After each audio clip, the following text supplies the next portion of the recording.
Hello and welcome to the knowledge source. तो आज के सेशन में हम डिस्कस करेंगे महाराष्ट्र में जो लोनार लेक अवेलेबल है उसको अभी रामसार साइट की टैग मिल चुकी है। तो इस सेशन में हम डिस्कस करेंगे रामसार साइट टैग किसके बेसिस पे मिलता है, और ये लोनार लेक के बारे में भी हम जानेंगे और इसके बेनिफिट्स क्या होते हैं। अगर किसी अगर वेटलैंड को ये रामसार साइट की टैग मिल जाती है तो उसके बेनिफिट्स क्या होते हैं। तो ये सब सारा कुछ हम डिस्कस करने वाले हैं इस सेशन में। तो चलिए स्टार्ट करते हैं। स्टार्ट करने से पहले मैं आपको बता दूं, आप हमारे Telegram channel knowledge at source से आके हमसे जुड़ सकते हैं। आप हमें फेसबुक पेज पे नॉलेज एट सोर्स के नेम से फेसबुक पेज है, वहाँ पे आप फॉलो कर सकते हैं, जहाँ पे जो भी हम डे टू डे अपडेट करते हैं या वीडियोस अपलोड करते हैं उसकी नोटिफिकेशन आपको इजीली अवेलेबल हो सकती है। तो देखिए, न्यूज़ में इसलिए है क्योंकि अभी जो रामसार साइट है महाराष्ट्र में, वो उसको अभी रामसार साइट की टैग मिल चुकी है, जो अभी लोनार लेक है महाराष्ट्र में। और इसके साथ ही जो ये टोटल नंबर ऑफ, अगर मैं वेटलैंड्स बोलूँ जो कि रामसार साइट कन्वेंशन के अंडर हो चुके हैं इंडिया में, उसकी नंबर अभी जंप होके हो चुकी है 41। ओके, तो 41 ऐसे रामसार साइट्स हैं जो कि रामसार साइट के अंदर आ चुके हैं। ठीक है, और जो अभी मैं बोलूँ, ये जो लोनार लेक है और इसके बाद एक और जो लेक है नंदूर, जो कि मंदे महेश्वर में अवेलेबल है। और इसके साथ अभी टोटल 41 एक्चुअली हो चुके हैं इंडिया के total number of wetlands which is under the Ramsar site. ठीक है, सो अभी देखिए लोनार लेक के बारे में भी हम जान लेते हैं कि लोनार लेक क्या है। तो देखिए, ये जो लोनार लेक है ना, वो इसको हम बोलते हैं लोनार क्रेटर के नाम से भी, और ये एक सैलाइन सोडा लेक है। ठीक है, और इसके ये जो अवेलेबल कहाँ है, तो ये बुल्धाना डिस्ट्रिक्ट महाराष्ट्र में है, वहाँ पे अवेलेबल है। और अगर मैं बात करूँ ये कैसे बना था, तो ऐसा बिलीव किया जाता है कि 52,000 ईयर्स पहले जब एक मीटियोराइट जो अर्थ पे आके गिरा था, तो उसके जो इम्पैक्ट से ये एक क्रैटर, जो कि गड्ढा बोल सकते हो आप, वो क्रिएट हो गया था। और जिसके फिर with the passage of time उसमें जो लेक, जो उसमें पानी कलेक्शन स्टार्ट हुआ और धीरे धीरे वो लेक में कन्वर्ट हो गया। ठीक है, सो इसे अगर बात करूं मैं कहाँ पे ये है बेसिकली, तो ये डेक्कन प्लेटू के अंडर है ये। और मैसिव प्लेन ऐसा बोला जाता है कि एक वोल्केनिक बेसाल्ट रॉक जो है इससे निकला था जब ये क्रेटर जब टकराया था। तो ऐसे ही बहुत सारे ऐसे अपने अपने साइंटिस्ट या फिर जूलॉजिस्ट के अपने अपने थ्योरीज हैं, बट अभी थ्योरीज पे कोई ऐसा कंक्लूजन अभी तक जनरली हो नहीं पाया है। लेकिन हाँ, इतना जरूर बोल सकते हैं कि जो इम्पैक्ट हुआ था क्रैटर, जो मीटेओराइट अर्थ के सरफेस पे आके जब कोलाइड हुआ था, तो उस कोलिजन से ये क्रैटर क्रिएट हो गया था और इसके बाद ये लेक में कन्वर्ट हो गया। ठीक है, ये जो लेक है वो बेसिकली बेसाल्टिक रॉक से है बना हुआ है, और इसकी 500 फीट पे ये अवेलेबल है। बहुत ऊंचाई पे ये जो प्लेस जो है वो 500 फीट के ऊपर पे है। और इसकी जो डायमीटर बात करूँ वो अराउंड 2 किलोमीटर के अंदर में है। तो 2 किलोमीटर के अराउंड इसकी डायमीटर है, मतलब एक छोर से दूसरी छोर 2 किलोमीटर, यानी बहुत लंबी है अगर मैं आपको समझना होगा तो। ठीक है, सो अब डिस्कस करते हैं कि रामसार साइट क्या है। तो रामसार साइट जो बेसिकली इट इज, हम उसके दूसरे नेम से भी जानते हैं जिसको हम बोलते हैं Ramsar convention on wetland international importance, और इसको हम बोलते हैं waterfall habitat in international treaty. ठीक है, और बेसिकली इसका जो मेन मकसद है वो conservation of sustainable use of wetlands है। तो जो भी वेटलैंड्स है, वेटलैंड्स आपको मालूम होगा वेटलैंड्स कितनी इंपॉर्टेंट है। अगर आप सुनामी 2004 की देखें, वहाँ पे जो मैनग्रोव्स हैं वेटलैंड्स के अराउंड, उसको एक आप उस वो मैनग्रोव ही प्रिजर्व कर पाया, जो भी फ्लो थी जो, अगर मैं तो सुनामी की बात करूँ। और वेटलैंड की जो सबसे इंपॉर्टेंस होती है कि वो फिशिंग ग्राउंड के लिए एक बहुत अच्छी जगह मानी जाती है, जहाँ पे फिश वगैरह अपने वहाँ पे अवेलेबिलिटी आप देख सकते हैं वो बहुत ज़्यादा होती है। और एक एक ट्रांजिशन पीरियड होता है जहाँ पे एक्वेटिक से टेरेस्ट्रियल दोनों के बीच में एक क्रिएशन होता है नीचे का। और वो जो हैबिटेट वहाँ पे वेटलैंड पे मिलती है वो बहुत ही सिग्निफिकेंट होती है। डिफरेंट डिफरेंट, अगर मैं प्रिजर्वेशन की, अर्थ की बायोटिक और एबायोटिक कंपोनेंट दोनों की मैं बात करूँ। ठीक है, सो ये जो कन्वेंशन है वो एक्चुअली ईरान में 1971 में ये कन्वेंशन रेटिफाइड हुआ था, एक्चुअली साइन हुआ था। रेटिफिकेशन और साइन में डिफरेंस होता है। साइन मतलब कि कोई भी पार्टीज उसमें आती है, साइन किया उसको साइन। ठीक है, रेटिफिकेशन अगर अपने अपने कंट्रीज में उसको पार्लियामेंट के द्वारा रेटिफाई किया जाए कि नहीं, हम इसमें ऑफिशियली इसको हम एक्सेप्ट करते हैं, उसको हम रेटिफिकेशन बोलते हैं। ठीक है, सो कन्वेंशन ऑन वेटलैंड जो है, इसको एक पहला ये माना जाता है कि ये एक यूनिक डिस्टिंक्शन है।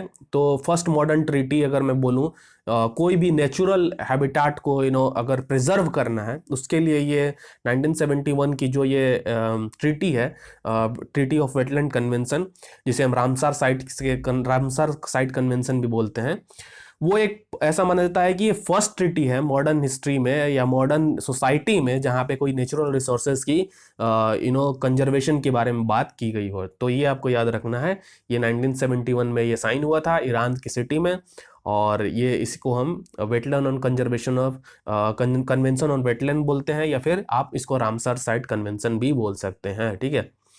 सो अब देखते हैं कि क्राइटेरिया क्या है। बेसिकली अगर आप देखें इसकी क्राइटेरिया जो वेटलैंड में अगर इनकॉर्पोरेट करते हैं तो इसके डिफरेंट क्राइटेरियाज हैं। लेकिन मैं बात करूं कि अगर बेसिकली आपको एक कॉन्टेक्स्ट समझाने की कोशिश करूं कि जैसे इसमें बोलेगा कि इतने बर्ड्स आते हो, या फिर इसकी जो रिसोर्सेज है वो एक यूनिक डिस्टिंक्शन हो, लेकिन आपको एक बेसिकली एक फॉर्मूला याद रखना है। जैसे कि मैं आपको बताऊं कि ये जो कन्वेंशन है वो एक्चुअली सेलेक्ट करता है डिफरेंट इंटरनेशनल सिग्निफिकेंस टर्मिनोलॉजीज पे, और ये जो जैसे कि यूनिकनेस ऑफ देयर इकोलॉजी, जो इसकी इकोलॉजी है वो यूनिक है अदर वेटलैंड से, और इसकी बॉटनी और जूलॉजी जो है वो और हाइड्रोलॉजी, ये सब एक एमलगमेशन के साथ एक यूनिक आइडेंटिफिकेशन इस वेटलैंड के क्रिएट करते हैं। तो उस क्राइटेरिया में इसको हम रामसार साइट के अंडर ला सकते हैं, ठीक है। और इसके बाद ये जो क्राइटेरिया है वो इंडिकेट करता है कि जो वेटलैंड की जो इम्पोर्टेंस है वो बहुत कई गुना ज़्यादा है as compared to other wetlands. और यहाँ पे जो वाटर बर्ड्स रहती हैं, और जो सीजनली वाटर बर्ड्स की जो बाहर से कंट्रीज से एक जगह से दूसरे जगह से माइग्रेशन होती है, वो एक पीरियोडिक टर्म में होना चाहिए। ये नहीं कि अगले साल नहीं आए या अगले 2 साल बाद गैप में है।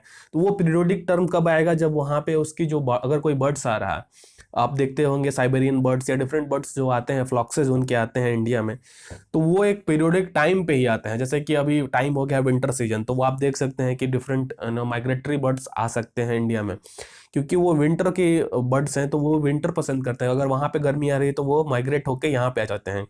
तो जब वो माइग्रेट होके आएंगे, उनका मेन रीज़न ये रहता है कि वहाँ की जो अवेलेबिलिटी ऑफ रिसोर्सेज है, मतलब उनको फूड चाहिए, अपने घोंसले चाहिए अंडे को लगाने के लिए, तो वो अवेलेबल हो, तो उसको अवेलेबिलिटी को मेंटेन करने के लिए अगर वो वेटलैंड अगर उस क्राइटेरिया पे अगर सक्सेसफुल होता है, तब हम उसको फिर रामसार साइट के अंडर कन्वेंशन में लाते हैं, ठीक है। ये जो अगर मैं बात करूँ रामसार साइट अगर किसी अंडर में आ जाता है, तो ये देखा जाता है कि वो कंटेन करता है एक रिप्रेजेंटेटिव रेयर और unique example of natural near natural wetland type, ठीक है। या तो नेचुरल हो या फिर मैनमेड और नेचुरल दोनों का कन्वेंशन हो, और उसमें एक यूनिक आइडेंटिटी वो वेटलैंड क्रिएट करता हो। तो अगर इस बेसिस पे अगर हम देखें तो फिर वहाँ पे उसको यूनिक टैग दिया जाता है रामसार साइट टैग का, ठीक है। फिर अगर देखें हम कि ये जो वेटलैंड है वो सपोर्ट करता है वल्नरेबल और इंडेंजर्ड और क्रिटिकली इंडेंजर्ड स्पीसीज और थ्रेटेंड विद इकोलॉजिकल कम्युनिटीज। इसका मतलब ये है कि जो भी आप देखें स्पीसीज जो नियर थ्रेटेंड है, ये क्या डिस्टिंक्शन है दोनों, सब आप गूगल पे सर्च कर लीजिएगा, इंडेंजर्ड, क्रिटिकली इंडेंजर्ड और थ्रेटेंड क्या क्या क्राइटेरियाज हैं, आप फिर नोटबुक में लिख लीजिएगा, ये बहुत इंपॉर्टेंट है, ठीक है।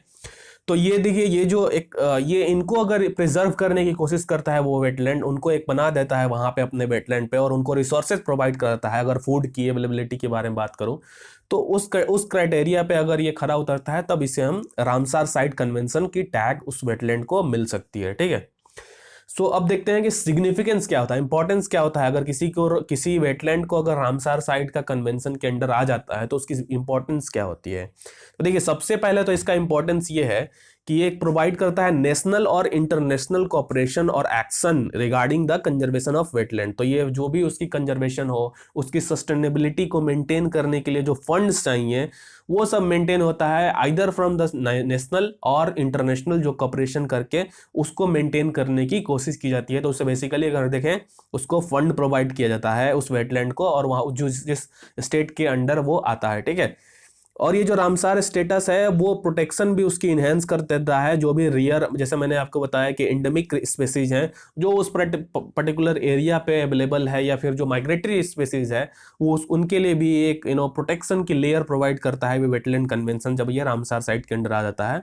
और जैसा मैंने आपको बताया कि जो अगर वेटलैंड अगर रामसार साइट के अंदर आ जाता है तो ये प्रोवाइड करता है एक्सेस टू फाइनेंशियल एड। तो फाइनेंशियल एड प्रोवाइड होता है both from international as well as national cooperation, ठीक है।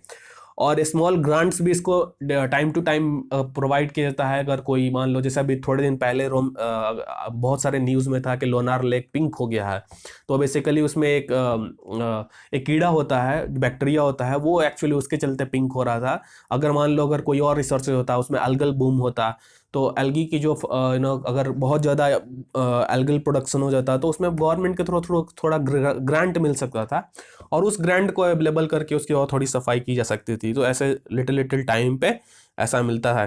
फिर इसके बाद जो मेन इंपॉर्टेंट है कि जो एक्सपर्टीज का जो सेंस ऑफ नॉलेज है कि कैसे इसको प्रिजर्व करना है, कैसे इसको मेंटेन करना है, उसकी सस्टेनेबिलिटी को मेंटेन करना है, तो उसकी जो एडवाइसेज है या फिर कॉपरेशन है डिफरेंट इकोलॉजिस्ट्स के साथ, वो इसको भी बहुत इंपॉर्टेंट, ये एक मेजर फैक्टर है इसमें अगर रामसार साइट के अंडर कोई भी वेटलैंड आ जाता है। सो ये दैट्स इट फॉर टुडे। और अगर आपको फेसबुक पेज पे हमारे लाइक करना है, आप हमें जा सकते हैं www.facebook.com/knowledge@source, ठीक है। So that's it for today. Thank you for all of you for joining.